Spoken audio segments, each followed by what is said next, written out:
I'm Angela Kelly, 31, and I'm watching my sister hand me my exit in a downtown hotel ballroom.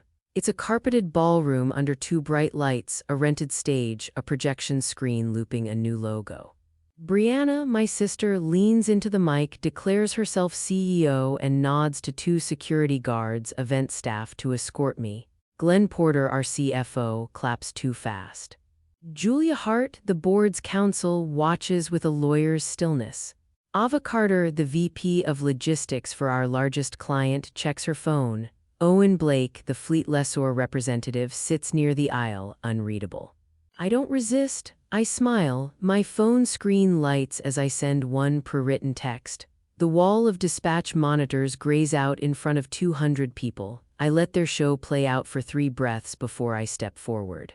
Before I tell you everything that led up to this and how I made my family regret erasing me, tell me where you're listening from. Drop it in the comments. I read them. Subscribe and switch on notifications if you want more of these ruthless family stories. I learned to run things the way other people learn to tie their shoes, by doing it until the motion felt like a reflex. 8 years ago, I walked into a company that looked smaller than a box. We had $100,000 in revenue, a pile of leases, a reputation that was more family halo than hard work, and a payroll that wanted to be paid. I took the work no one else wanted: late-night reroutes, spreadsheets that ate into the weekend, driver schedules that kept kids home for dinner. I taught myself routing math the way some kids teach themselves piano, one stubborn hour at a time until the fingers knew the keys. People in the office called me the fix-it daughter. At home, I was the kid who knew how to balance a ledger before she could balance a social life. If the trucks arrived on time, no one noticed. If a problem went away, people called it luck or said good team. I learned to like being invisible because it was efficient. Praise was irrelevant. Results were my currency. I wrote code that shaved deadhead miles. I negotiated fuel hedges when everyone else was still thinking about budget meetings. I built dashboards that turned chaos into a story anyone could read. Glenn, our CFO, learned to open my reports first thing. His day ran smoother when my graphs matched his numbers. If I did this right, it looked effortless. That invisibility protected me, and it bought me an advantage most of them never understood. I could design the plumbing without ever getting credit for the water. I could make a system that would keep running whether the family told the story or not. When I speak about what I built, I don't hunt for sympathy. I list facts. I took lean operations and piece by determined piece grew them into a network that national clients trusted. I married operational knowledge to code and to contracts so that the thing would keep working even if the people above it lied about who made it possible. Brianna grew up delivering speeches. She learned to stand under the light and accept applause the way other kids learn to accept cake. Mom taught her the manners and Dad taught her the line, and the town loved a polished daughter who smiled without needing to explain the work behind the smile. Brianna was the good daughter by design, presentable, conciliatory, able to sit at a boardroom table and nod in ways that reassured bankers. I was the daughter who answered the phones at 3 in the morning. Where she spoke, I coded. Where she posed for the paper, I kept the trucks moving. The family had a system of value that favored visibility over substance. Mom curated the stories we told about ourselves, and she spent more energy on how things looked than on who made them look that way.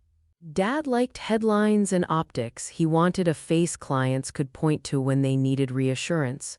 Those are not sins in themselves. They become problems when praise is distributed by image instead of contribution. I wrote Brianna's talking points more often than not. She delivered them. I wrote her speeches the night before they were read, and I kept the growth charts that Chinese letter execute no that she later claimed. I stopped asking for credit because asking never helped. Instead, I started building systems that recorded everything without needing my voice to narrate it. Small erasures piled up the way dust piles on a shelf. Photo ops left me cropped to the edge. Press releases credited the leadership team when the spreadsheets on my laptop said otherwise. Titles were slow in coming, raises were slower. At family dinners, Mom would steer conversations to the charitable gala Brianna organized, while Dad would talk about the next public appointment they wanted her to accept. I learned to accept those small losses as part of the machinery. I watched where recognition flowed, and then I built infrastructure that didn't rely on it. The earliest things that shaped me didn't feel like wounds at first. They felt like lessons in the arithmetic of being unseen. In middle school, I built a route mapping project to deliver lunches more efficiently to students with limited access. I stayed late in the library, coded the solution, printed the maps, and took the ribbon at regionals. The photograph in the weekend paper showed Brianna next to me, smiling big while I held the ribbon and tried not to wince. Dad said, "We're a team," the way you patch an uncomfortable silence. The translation he meant was different from what I felt. Your work, her stage. Mom's language was subtler. "Don't make waves," she'd tell me when I suggested we change a vendor. Measured tones, a frown, an eye on the social calendar, these were her signals. Those small corrections taught me that being low maintenance was a currency in our family. If you didn't draw attention, you were steady. If you did, you were difficult. I learned to convert my anger into precision. I started keeping records of who took credit when press releases were written, what names appeared in which documents. I tracked emotional ledgers the way I tracked fuel costs. Who owed what and who was owed nothing. I didn't promise myself revenge in the way a movie talks about revenge. I promised accuracy. A ledger could be enforced, a reputation could be audited. If they lived their lives on stage, then I would build the backstage so perfect that the light would eventually show who held the ropes. That vow felt holy in a practical way. It meant planning, not fury, paperwork, not dramatics. It meant building exits and contracts and redundancies so that when the time came to correct the story, I wouldn't need to shout. I would only need to show the receipts. I renegotiated fuel contracts in the way you rewire a house. One line at a time. I sat with suppliers and talked them down from assumptions they'd built into their pricing. I explained predictable volume and payment terms so they could reduce risk, and the price fell by 9% across the network in a single quarter. That sounds tidy when I say it now. At the time, it was late calls, breakout spreadsheets, and repeating the same numbers until they were a rhythm the other side could hear. The first quarter after that, cash flow stopped sputtering and started to hum. I rebuilt how we used space. We were paying for warehouses we only pretended to need. I mapped real inventory turns, cross-docked what we could, and shut dead space. That meant walking through dust and pallet racks at sunrise, arguing with landlords politely, and then founding patience in legal language when they wouldn't budge. It also meant rerouting lanes so drivers weren't running empty for hours. I wrote algorithms first with pen and paper, then in spreadsheets to identify deadhead miles and eliminate them. The difference was immediate enough that dispatchers started calling me with small gifts. A box of donuts, a handwritten note, those gestures mattered more than the papers would show. In year 3, I went for national accounts. I knocked on doors, met logistics directors in bland conference rooms, and listened harder than I pitched. I knew what they wanted: reliability at scale and an operational partner who would answer at 2 in the morning. I showed them proof: on-time pickup percentages, reduced dwell times, and routes that meant drivers got home for dinner. Contracts followed, cash stabilized. Those were quiet victories, numbers in ledgers that meant payroll would be met, winter would be paid, someone's kid would still have soccer shoes. I didn't frame it as a triumph. I framed it as a necessity. I made tools Glenn could read. The dashboards I built translated raw data into a language the finance team could use. He started opening my reports before anything else. That dependency was not vanity.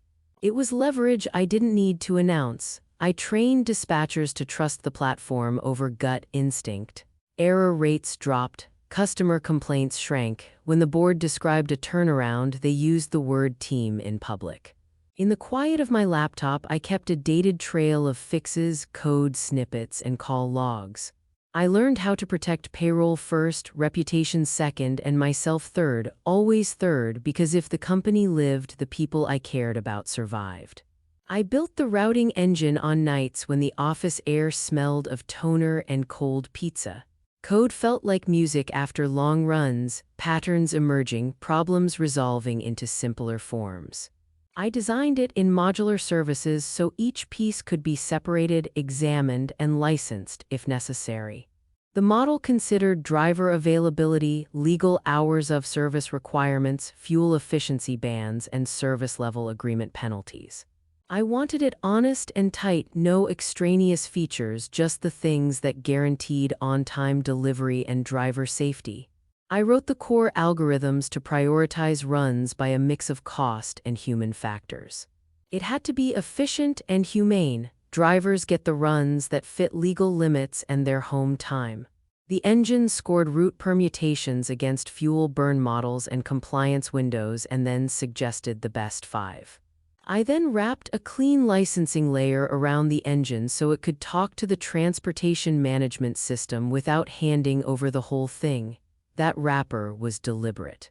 It let the company use what they needed without giving control of the core to an entity that wouldn't maintain it. I kept code commits logged and time-stamped. I printed architecture diagrams and took them to a lawyer to have them time-stamped as well. I maintained a separate development environment and ran gray screen tests to ensure nothing catastrophic happened when license access was cut. Those tests were clinical: lights low, the hum of servers, the click of keys. I watched screens go black and then reinitialize on backup systems. It was boring work mostly, but that boredom is what keeps people paid and clients reassured. Glenn wanted simple approvals. He liked templates and predictable language. That was his comfort. He would read the headline, skim a few numbers, and if a document looked like other documents he had signed 100 times, he'd stamp it. That habit made operations easier for him and for the company, but it also opened a door I learned to plan around. I watched what he noticed and what he didn't. He'd check interest rates and payment dates and then stop. He trusted that if a paragraph had a reasonable header, the content would follow. I began to use that pattern to protect what I built, not in a petty way, but in a way a good engineer would. By shaping the surface to match expectation while the functional parts lived under it. I wrote renewal packets in Glenn's font with the same spacing he preferred, and I labeled sections with headings that sounded familiar. He read the headings and skimmed, and his approval followed. There was no deceit in the phrasing, only placement. If he had read every clause word for word, he would have asked questions. He didn't. He trusted that processes were, by default, benign. People called him dependable. He ran the numbers and trusted the people who fed him those numbers. He was not malicious, he was efficient in his forms of trust. That efficiency is useful to someone like me. Observing is not exploiting, it is safeguarding. I didn't trap him out of spite. I used the patterns of how decisions were made to craft a structure that would protect clients and employees if the family story shifted under our feet. I keep a short list of rules that have saved my head more than once. First, never argue status with people who need status to breathe. It's a losing fight. They will always manufacture reasons to keep their myths intact. Instead of arguing, I build. Systems outlast speeches. Second, signatures beat speeches. Get the agreement in ink and dated. The press release is wind if it's not backed by a signature. Third, always have 3 exits: legal, financial, and narrative. If one path closes, the others open. I built those exits deliberately: separate entities, bank accounts, and a narrative trail that matched facts. Another rule is to collect witnesses who don't know they're witnesses. Keep people in the loop for their work, not for drama. When they need to know, the records will show who said what and when. Make kindness efficient. Care for teams in ways that don't tie you to gratitude. Offer pay guarantees, rollover benefits, and clear instructions. That's how you keep loyalty without debt. I also learned to make my moves in drafts. I write resignations, offers, and notices and store them where they can't be altered in a crisis. Those drafts are proof of intent and a comfort when fear wants to make you act. Finally, keep your composure operational. I work with a therapist to practice regulation, not suppression. I journal fears and then answer them with contingency plans. I sleep when I need to, hydrate, train. Revenge runs on logistics. Adrenaline is a bad engine for long plays. The rules are small acts done again and again. Label files correctly, set calendar reminders for deadlines, encrypt important documents, and keep backups in at least 2 places. Those small rituals create a life where being ready is normal, not exceptional. They turned humiliation into an engineering problem I could solve. I didn't confront them that night. Confrontations in our family have a way of turning into a public narrative and then being rewritten in headline-friendly ways. Team transition, new CEO. I watched Brianna the next afternoon rehearsing in front of the upstairs mirror, practicing the cadence of gratitude and vision. She smiled the way someone practices a smile for a role. There was a dress she had reserved at a boutique and a list of names for the guest list Mom had arranged. The machinery of it was obvious: optics, smiling faces, predictable applause. My reaction was not to shout, it was to audit. I started a quiet checklist. I printed the deck and dated it. I noted in my calendar the date of the town hall and I circled it like a surgical marker. I created a folder in a secure cloud and duplicated everything relevant: vendor agreements, client renewals, change of control provisions. I bookmarked the contract clauses that could be activated, and I made discreet calls to a handful of people who needed to know only in the most literal sense, nothing dramatic, just operational footnotes. Confirm venue AV specs, reserve aisle seat for fleet rep. I made sure Glenn sat near the front rehearsing his parts, not because he would act, but because he would be a witness. I checked the TMS health status and ensured logs were retained for the event. I didn't want to be dramatic, I wanted to be ready. The ceremony they were planning depended on witnesses, on the room full of people who would nod and clap. Witnesses are neutral until you give them something factual to witness, so I assembled facts. I logged timestamps. I ran small tests on the systems they used to brag about and noted failure modes. I baked contingencies into my calendar, 2 versions of the same plan, both executable without needing anyone's approval. I started to build a different stage, one they could not imagine because they assumed the center would always be theirs. Quietly, carefully, I prepared the tools I would need to make an erasure into an audit. Strategy felt better than confrontation. Confrontation is a loud, human thing. A strategy is a machine that keeps working whether anyone applauds or not. At the decision point, I sat with a notebook and wrote the assets I controlled in plain language. The routing software, the client relationships I managed, the operational knowledge archived in dashboards, and the network of loyal staff who would keep freight moving if someone else tried to pull the plug.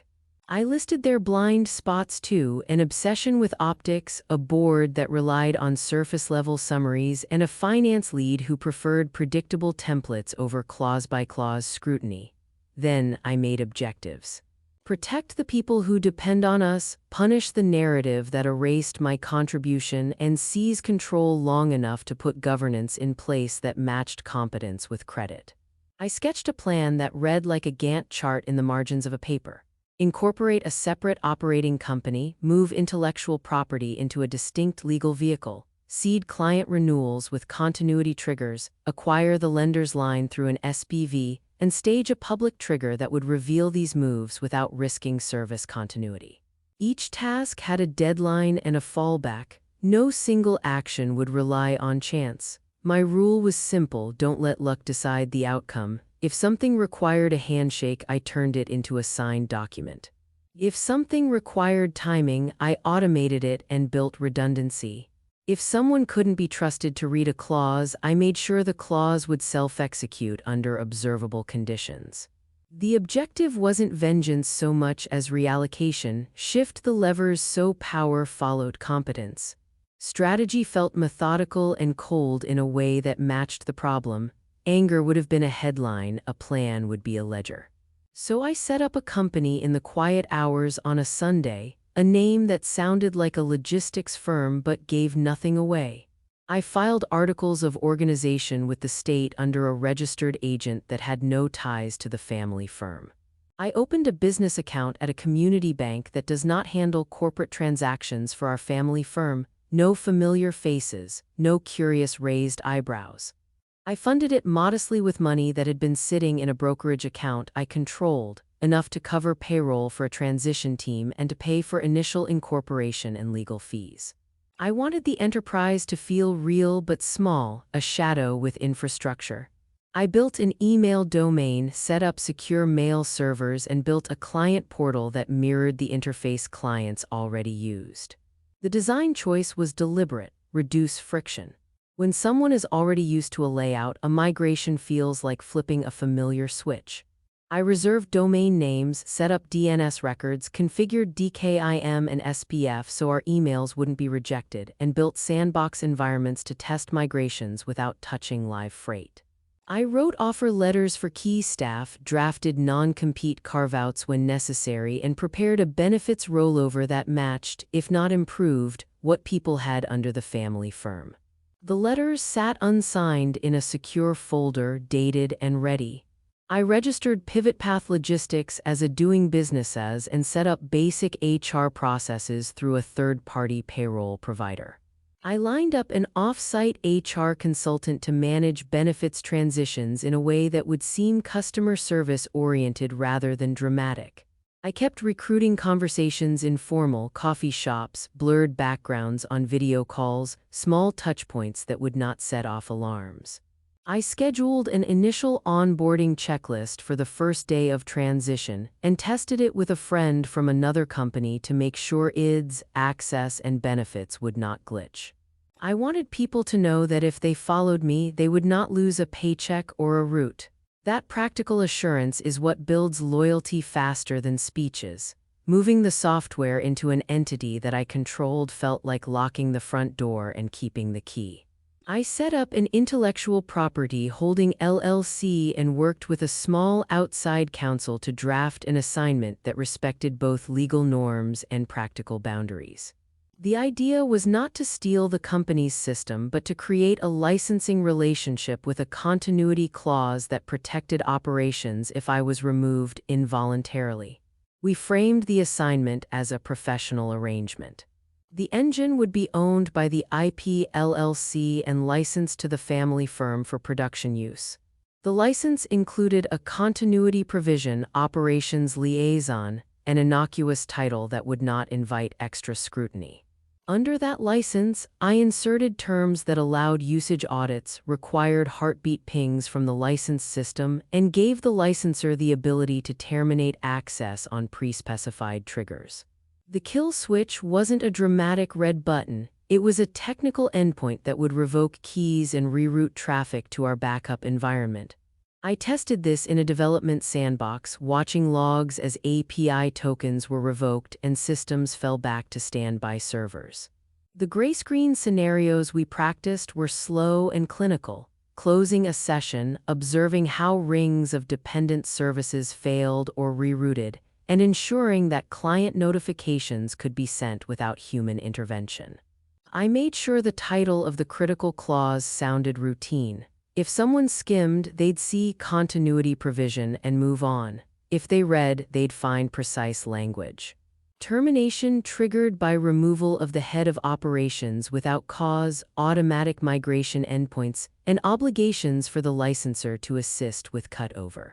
I logged the assignment, kept copies with timestamps, and inserted references to the license in renewal packets that Glenn would approve as standard renewal language. It was architecture hiding in plain sight, legal scaffolding built with the same care I gave a codebase. The work was tedious and technical, but that was the point. Control doesn't live in speeches. It lives in signatures, in servers, and in the quiet hum of a process that works when everyone else is still clapping. I drafted the clause with an eye on the eyes that would read it. Glenn Porter liked tidy templates, so the section used his favored layout and his favorite font weight. The signature line sat where he would look first. I prepared a short cover note that called the clause a standard continuity provision designed to ease transitions for major accounts.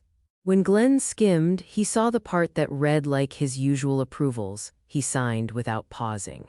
That moment felt like setting a timed lock on a door and pocketing the key. Ava Carter was the kind of client representative who cared more about the reality of freight than the poetry of corporate structures. When I walked her through hypothetical disaster scenarios, warehouse fires, sudden executive departures, data center outages, she understood the logic quickly.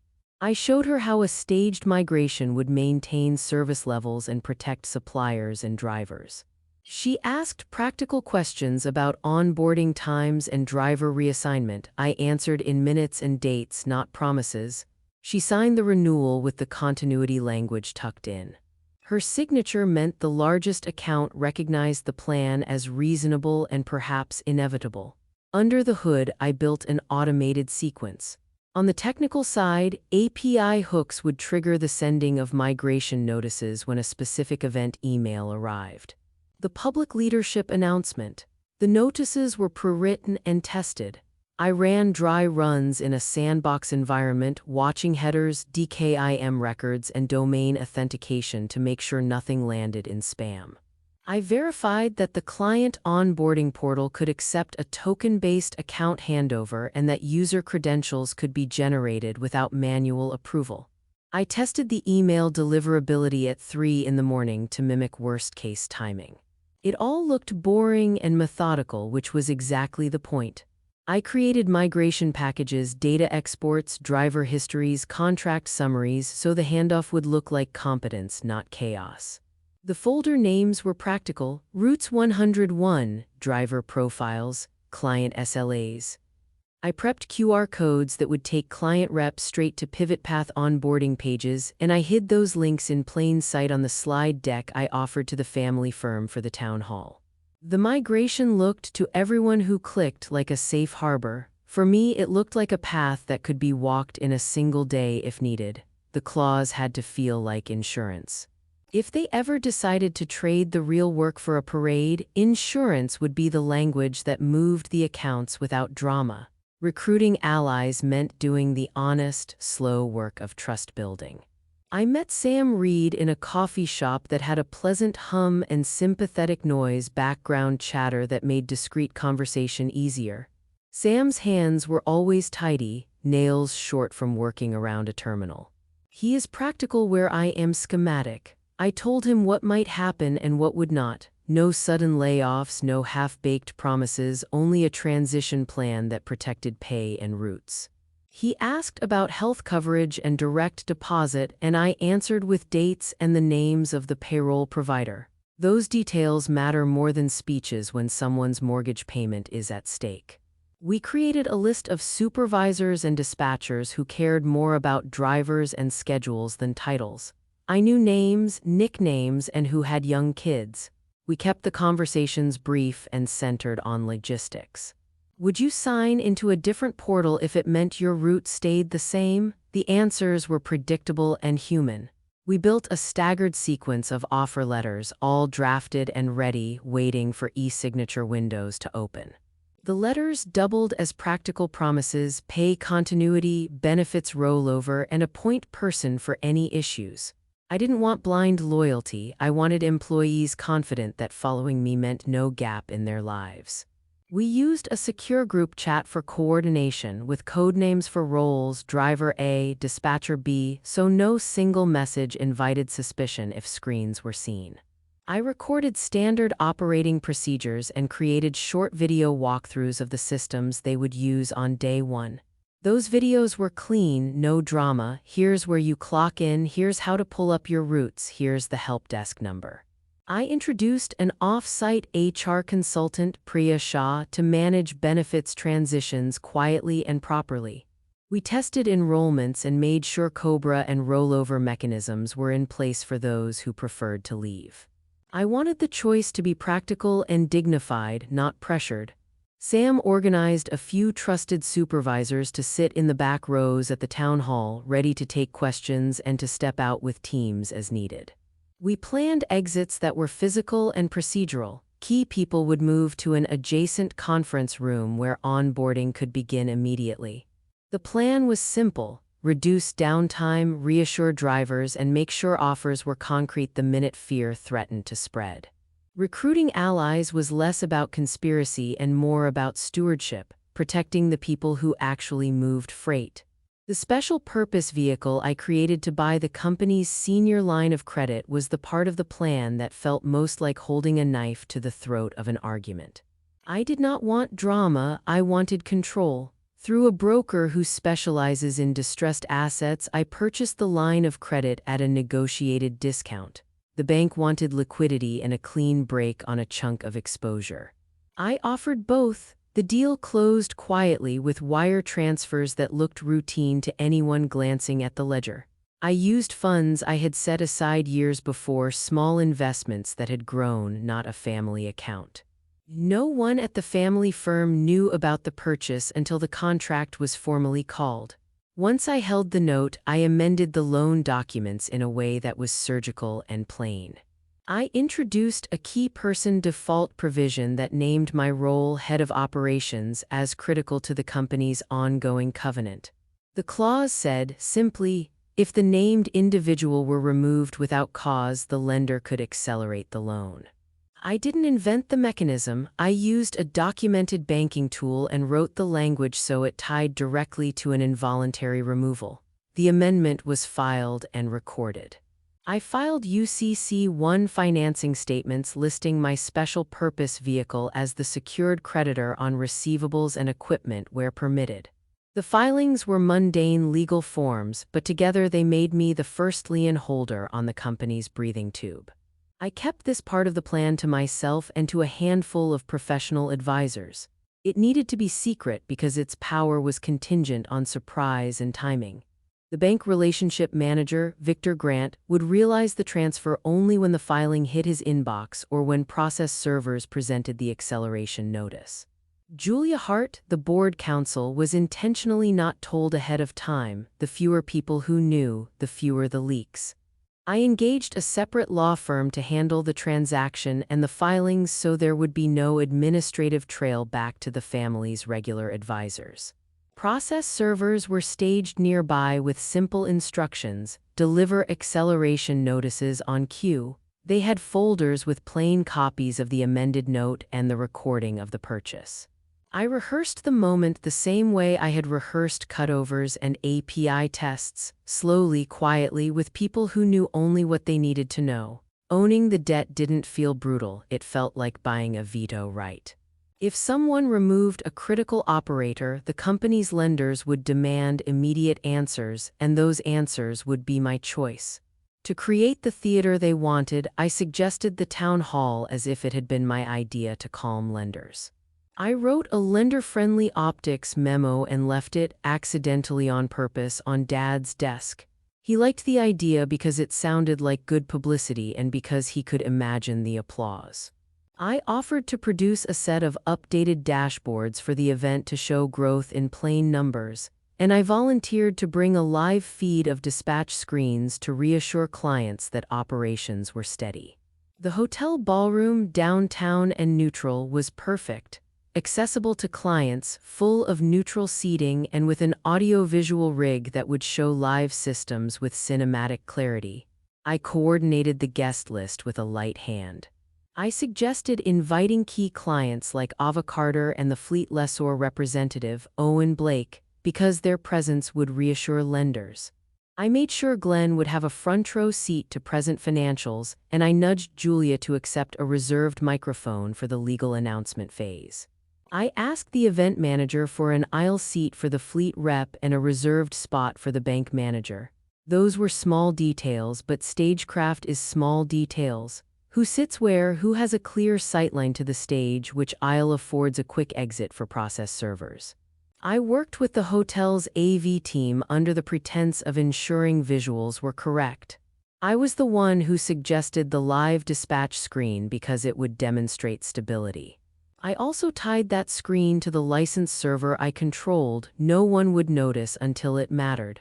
I slid a USB with the deck to the event tech, signed it operations, and confirmed the projector settings. I did an advance run-through at lunchtime, watching the projection bloom on the screen and noting how the room responded to live data.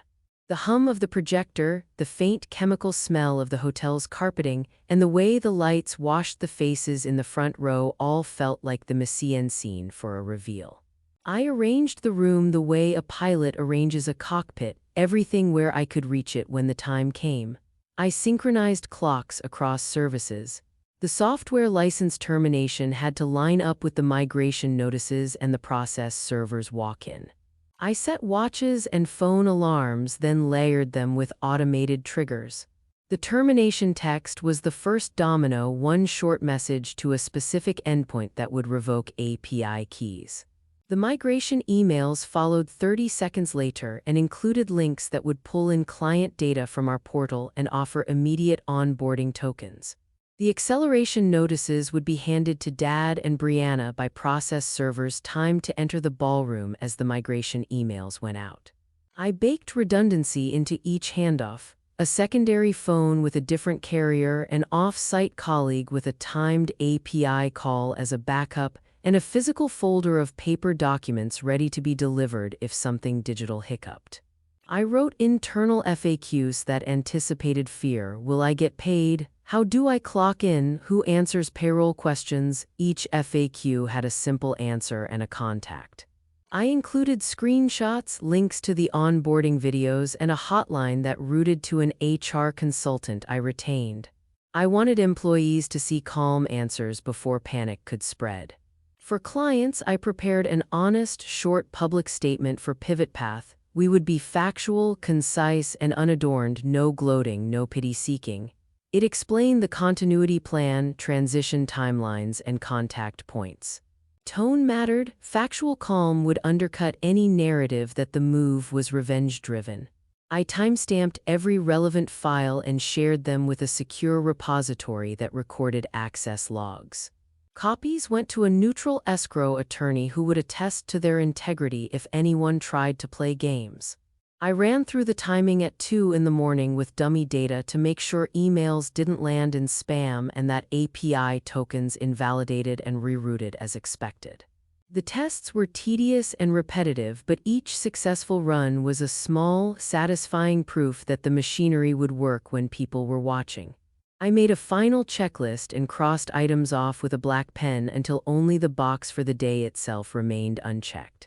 The paper trail was the backbone of the reveal. Without it, the moment would be noise. With it, the moment would be unambiguous. Keeping my body calm felt like maintenance, not bravado. I trained my facial muscles so that when security took my arm, I wouldn't flinch or clench and give the cameras something to read. I practiced the neutral face in the mirror until the expression felt less like a mask and more like a tool. My therapist, Dr. Lila Morno, taught me breathing techniques that slowed my heart rate in 60-second windows. I practiced them walking from my car to the building in elevators and while I ran the timing checks. I journaled every intrusive thought and answered it with a plan. If fear asked, "What if the bank sues?" I wrote out the procedural steps we'd take. Writing calmed the impulse to act without reflection. I rehearsed situation responses down to one-line scripts. If someone shouted accusations, I would say, "We are ensuring continuity, offers are available." If cameras pushed for a quote, I'd say, "I prioritize operations." Short sentences, factual content, no adjectives that could be bait for pity or rage. I rehearsed speaking in a calm, even voice until it sounded almost clinical.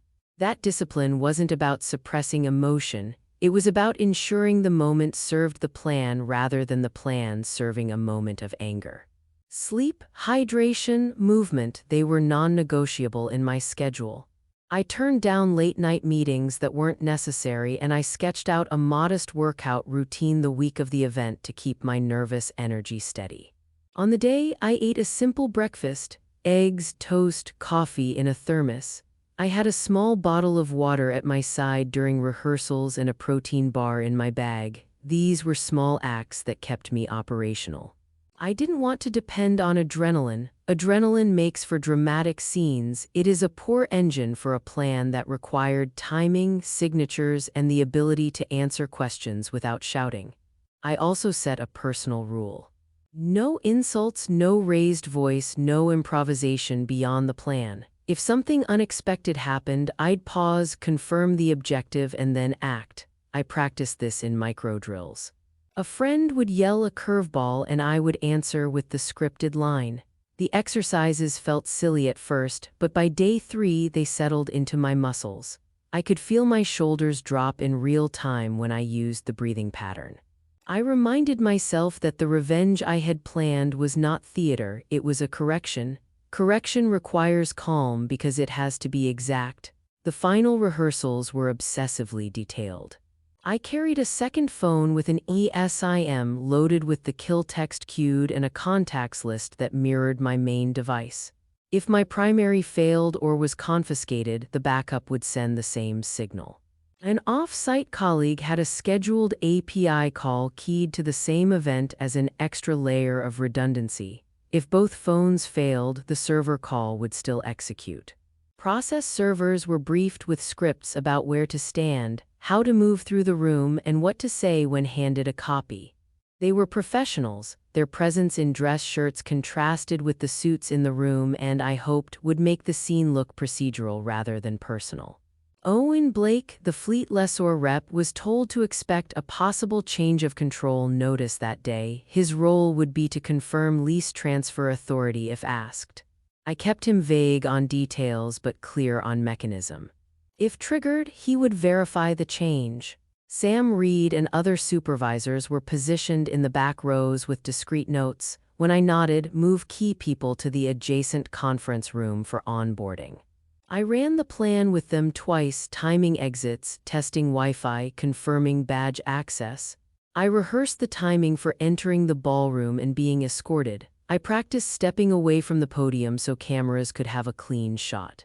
No improvisation. Visualize, breathe, execute. The ballroom smelled of hotel carpeting and coffee. It carried the faint tang of polished metal from the podium and the warmth of a room whose air conditioning had been tuned to keep suits from sweating.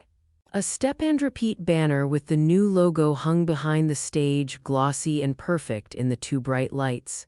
Dad stood at the lectern first, the light catching the silver at his temple. He spoke in measured platitudes about continuity and family values, the lines I had drafted with him over coffee and he had always liked to reuse. His speech was full of the language people expect. Gratitude, legacy, a promise of steady hands. I watched his lips move and felt my fingers on the edge of the stage where I stood, unconcerned. The slide deck rolled, metrics, charts, traffic improvements, on-time percentages that had my fingerprints all over them. The audience applauded at points that had been scripted for them to applaud. Brianna stepped forward in a cut navy suit she had chosen for its camera-friendly cut.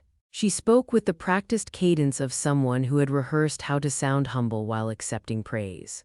She thanked the team and looked out at the room in the way a polished public figure looks, expecting accolades. The omission of my name felt deliberate in its choreography. The sentence she used, "We thank Angela for her service," was cold and brittle, the kind of line that seeks to belittle under the thin guise of gratitude. I stood stage left, unintroduced, hands behind my back, fingers brushing the seam of my suit jacket. The lights warmed my face, cameras turned toward the podium for the formal moment. I felt none of the instinct to storm the stage. The silence around me was a kind of calm I had prepared for. My expression was neutral because I had practiced it until my face forgot to betray anything else. I watched the room respond the way people do to a well-staged transition. Polite applause, camera flashes, a smattering of standing ovation from those already aligned with the narrative. I let them have the applause. I let them watch the moment that was supposed to remove me. It was their performance. I had a different cue. Then she turned, the moment choreographed, and said my line for her, "We thank Angela for her service." The words were soft but precise, designed to cut and pass as gratitude. Two security guards, tall, neutral, their badges catching little slivers of light, moved toward me. I let them take my elbows the way a mariner lets hands on a railing. Their grip was professional. The carpet under my shoes had the cheap, commercial give of a hotel venue. It felt oddly grounding. Cameras swung, flashes popped like distant thunder, and I realized how neatly they'd arranged the entire scene. The hero step, the small exit, the applause that erases labor. Mom's smile didn't falter. She was doing the family work, curating how it looked. Dad caught the lender's eyes with a nod that said everything was under control. Glenn clapped as if emotion and habit were the same thing. Julia Hart sat with her hands folded, watching all the way through, the immovable lawyer. Owen Blake's face was a study in neutrality. His hands were folded as if waiting for a prompt. Ava Carter pretended to check her phone, and yet I could see the light from a message bounce across her screen. Sam Reed stood a beat behind the last row of chairs, jaw set, watching for my signal with the kind of attention that made the plan possible. The room was full of people who believed in the ceremony, not the work. I didn't struggle when the guards guided me away. I had rehearsed the movement, a measured step back so the cameras had a clean frame, shoulders relaxed so my face would stay unreadable, a walk that looked like acceptance instead of resistance. My palms were warm though my face was cold. The leather of the guard's sleeve made a faint scratch against my wrist when they adjusted their hold. The hum of the projector filled my ears, and for a fraction of a second I thought of every late night in the warehouse and every driver who'd called to say, "You saved us." That thought steadied me. I allowed the humiliation to land because humiliation in public meant the narrative had been set, and I was about to change the data that told that story. I stepped away on purpose. I turned so the light fell full on my profile and not on my hands. Cameras love motion, they eat it up. I gave them the shot they wanted and then locked my phone open. The prewritten text sat like a comfortable tool in my thumb, short, sterile, unsent until the exact moment.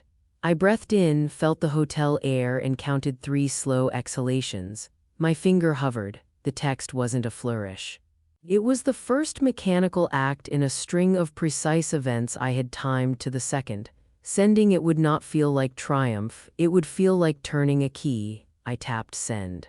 The phone at the back of my hand cooled against the plaster of the guard's palm. The projection panels on the stage flickered in a way the AV people hope never happens, a subtle, telltale stutter. In the ballroom's hum I could hear a distant, computerized ping, the kind you don't notice until someone points it out. Glenn glanced at his laptop and frowned. His fingers came to a stop on the keyboard. The text had been extremely simple, a single line to a specific endpoint that revoked access keys and sent out automated migration notices. There was no flourish in the message, only a command that the software on which the firm ran would read and execute. I watched the wall of dispatch monitors begin to gray like a sky before a storm. It happened that quickly. 1 second, a live feed of routes and driver statuses was humming on the screen. The next, the panels showed an error message that read like a legalistic log entry, license revoked per continuity provision, operations liaison. I felt no glee, only a cold satisfaction that the machine I had built reacted just as I had tested it. Glenn lunged for his laptop and read the screen in a flash, his face losing color as he scrolled to a PDF with his own signature on an approval form. The room noise dropped off like someone had shut a valve. I stepped toward the podium when the event manager handed me the mic because silence at that moment would have let rumor fill the space. I spoke plainly, like a dispatcher calling a route change. "Per license terms you approved," I said, "I have terminated access due to my involuntary removal as head of operations." The words landed with a technical clarity that left no room for rhetorical flourish. I explained calmly that operations were already routing through a compliance-stable environment and that the migration process was live by design to protect service and payroll. I did not gloat. I didn't raise my voice. I read the facts the way an emergency dispatcher reads instructions, short, direct, actionable. Phones began to buzz all at once across the room. Those first pings were soft, then louder. Migration notices arrived in client inboxes, each with a tidy subject line and a link that looked corporate and harmless. Avocado rose, phone in hand, and walked to the aisle with that look logistics people have, the one that reads operational reality and decides if it's acceptable. She scanned a migration notice, then the QR code on the slide behind the stage, and then looked directly at me. PivotPath's continuity plan matches what we need, she said, her voice carrying. We're activating the migration effective immediately to avoid service interruption. Others in the room checked their devices. A client rep in the third row pulled up the onboarding portal and frowned, then nodded. The QR codes I had slipped into the deck worked. They took people directly to a calm PivotPath onboarding page with an accept offer button and e-sign options. Owen Blake, the fleet lessor representative, stood when I made eye contact and said succinctly, "Lease transfer under the change in control clause is valid. We'll proceed." His confirmation sounded procedural, that was the point. Sam Reed, at my cue, slipped out from the back and motioned to a handful of supervisors who had offers on their phones, tapping to accept. The offers I had written were practical and immediate. Direct deposit setup, benefits rollover instructions, and route assignments for that afternoon. In the space of minutes, the room's energy shifted from celebration to confusion to practical triage. People moved their chairs, opened their laptops, and called into systems that now showed PivotPath as the receiving entity for data feeds. The QR code printed on the slide when scanned gave portal access, while the migration scripts carried over dispatch histories and driver credentials. Offers lit up on phones, emails confirmed enrollments, and the hum of panic was replaced by the quieter hum of people taking the concrete next steps they needed. The audience, which had come to witness an erasure, watched a different thing unfold. Not revenge, but a transfer of responsibility done with the competence they had been promised for years. Victor Grant, the bank relationship manager, had the pale look of someone who realizes a control room has just been taken out of his hands. He stood slowly, thumb tracing the edge of his collar as if to make sure it was still there. He looked from the paper to me, and in that instant something shifted in the room's gravity. I felt it, too. The room had been assembled to witness my erasure, and now it was witnessing the precise activation of a contract I had created. I stepped forward and said calmly that the note had been accelerated because of a key person default triggered by my involuntary removal. I didn't need to shout, the documents did the talking. The acceleration wasn't theatrical. It was mechanical and fast. Bank accounts flagged, credit lines locked pending review, and a hush fell over the board members that had nothing to do with decorum and everything to do with exposure. I offered a path that was surgical and simple. Employees could join PivotPath, clients' feeds were migrating, and fleet leases could transfer in accordance with pre-negotiated change in control options. I laid out the immediate steps: payroll continuity, driver dispatch alignment, benefits rollover, and I named the people who would execute them. The room listened because the actions were concrete and because a lender prefers a plan to panic. Brianna, for the first time that afternoon, found a word that sounded like blame and said sabotage across the microphones. Julia corrected her in the dry way counsel does when legal language meets lay accusation. This is contractual enforcement. The distinction cleared the air. I didn't gloat. There was no gloating in the mechanics of enforcement. There was only the observation that rules written into contracts will do their work whether someone intends them for good or ill. The audience of 200 had come for a spectacle of transition. They'd gotten a demonstration of how power actually moves when paperwork and operations align. By the time I walked out of that ballroom to the adjacent conference room with Sam Reed and a handful of supervisors, the noise had changed from surprise to movement. Sam closed the door behind us like lifting a curtain. He had a tablet in his hand with a roster of names and a list of direct deposit numbers already queued. The first thing I did was confirm payroll. People need to be paid. When someone's mortgage is at stake, speeches are luxuries. I put a direct deposit file in the payroll system and watched the confirmation pop up. It was a small, practical act that felt enormous. Offer letters opened as e-signs on phones.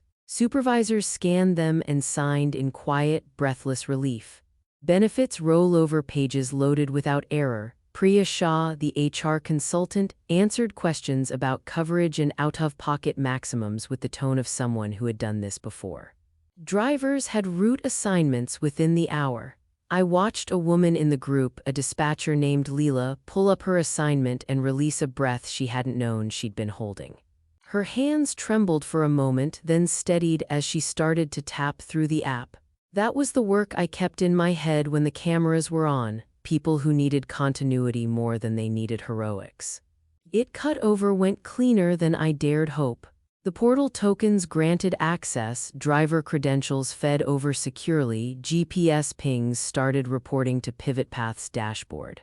Sam and his team moved quietly through the practical tasks, 2 seats at a time, lists checked off with a soft tone. I made sure everyone knew the hotline number and that someone would answer at any hour. I sent a short group message to all staff: payroll secure, routes assigned, offers available, we prioritize continuity, contact HR for questions. It was spare and meant to calm, not to rally. People layered their decisions with practicalities: child care, gas money, notifications to families. When they started calling their loved ones to say they would be paid that week, I felt the plan justify itself in the smallest and most human currencies. Downstairs, board members began to cluster in groups that looked like storm fronts. The cash freeze hit, accounts tied to the line of credit with the immediacy of a switch. Suppliers called, then emailed, then demanded reassurances that quickly became cash on delivery requests. The board convened an emergency session. Julia Hart called for it and suggested Dad and Brianna step aside during initial deliberations because of potential conflicts. The room that had applauded a succession plan moments earlier now debated exposure and fiduciary duty in low voices. Brianna's face moved from defensive to frightened in the course of a minute. She had practiced looking steady but had not practiced dealing with frozen credit lines and suppliers demanding payment. She paced behind a cluster of chairs while a board member with a law degree asked sharp questions about notification obligations and potential breach of covenants. Dad's confidence curdled into rapid phone calls. He dialed Victor Grant as if the line could be commanded to unfreeze by volume. Victor answered with the same restrained calm he had shown earlier, but his response was procedural. The bank had recognized the assignment and had to follow federal and internal processes when a lien holder accelerates a loan. There was no easy handoff. Board members who had earlier nodded through the applause now whispered about potential reputational risk and whether the executive team had been negligent. The words fiduciary exposure floated across the air, and with them a palpable shift. Optics were suddenly subordinate to audits. Julia asked questions that landed like weights. Were proper approvals obtained? Were notices served? And who had the authority to negotiate in this new configuration? The questions had teeth. I watched Dad swallow his mouthful of answers and fail to conjure any that satisfied the room. Mom drifted toward me with a practiced smile that had been used to smooth every awkward dinner conversation since I was a child. Her hand on my forearm was diplomatic, not warm. She murmured something about resolving this privately and asked me to spare the family what she called unnecessary public spectacle. Her voice trembled on the last word. For a beat, I saw the old pattern. Mom, as curator of image, always more invested in how stories looked than in who the story hurt. I could see, plain as day, that the camera was still on her face and that her image, which she'd controlled for so long, was cracking at the corners. I refused the private corridor. Not this time, I said, softly, and into the open room where a few cameras still pointed and a few phones still recorded. I would not let them try to sweep a public erasure into a private conversation where it could be minimized. If you'd chosen to erase me in public, the correction had to be public too. I spoke my terms plainly. No more unpaid appearances drafted under someone else's name, no more ghostwritten speeches crediting other people for work they hadn't done, and a clear attribution policy for operations and intellectual property. I offered private options for those who wanted to leave quietly, severance and dignity, but I demanded that recognition be matched to contribution moving forward. Mom's smile faltered. She blinked, perhaps realizing that the camera on her still had focus. "We can talk about credit later," she said, voice higher than usual. "Family matters," she started, but I cut in gently. "Family matters include accountability," I said, and meant it. I wasn't asking for forgiveness or applause. I was asking for what should have been customary, accuracy. She searched my face as if to find some softness where once there had been none. There was none to give. The moment required limits, not comfort. When she left, it was with a softness that was almost like grief. The image she'd curated for years had a hairline crack now, something a photographer might attempt to touch up, but not without leaving evidence of repair. For once, the family picture had a visible seam. Cameras lingered. People readjusted. I felt a shift that had nothing to do with heat or noise and everything to do with a reallocation of who would use the spotlight going forward. The camera remained on, and for the first time in a long time, I liked where it was pointed. I formalized promotion criteria into KPIs that couldn't be massaged into a talking point. Titles would be tied to measurable outcomes: on-time pickup, driver retention, margin protection, and customer satisfaction scores with defined thresholds and review timelines. If someone achieved the metrics, they could be promoted. If someone wanted visibility without results, that was their choice but not a company decision. I published the criteria on an internal portal so everyone could see how advancement worked. Transparency isn't sentimental. It's preventive. It makes it harder for a person to rewrite a record when the facts are in plain sight. Credit and attribution became policy. Whoever built a system or project got a byline on the internal and external materials. If a story went public, the communications team had to include contributors in the release notes. We created a public credit policy that said what many companies only pretend to say. Credit follows contribution, documented and timestamped. That prevented future erasures and meant Mom couldn't dissolve the record in a private conversation. I insisted on it because reputations are reparable only when the first account of work names names. For employees who didn't want to join PivotPath, we created dignified options, severance packages that were fair, written in clear language, and timed to respect notice periods. No cliffs, no ambiguity. I paid for outplacement services and offered sessions with financial counselors to help people move on if they preferred that route. My goal was not to force loyalty, it was to remove fear as a weapon. When a person chooses, it should be because the choice makes sense for their life, not because the company folded under drama. I also institutionalized a public dispute resolution process so that claims of misattribution or improper promotion could be heard and adjudicated by a standing committee that included an independent director and HR representatives. The committee's findings would be recorded and published internally. That level of openness felt uncomfortable at first. Transparency exposes mistakes, but it also prevents the slow erasure that had marked the family firm.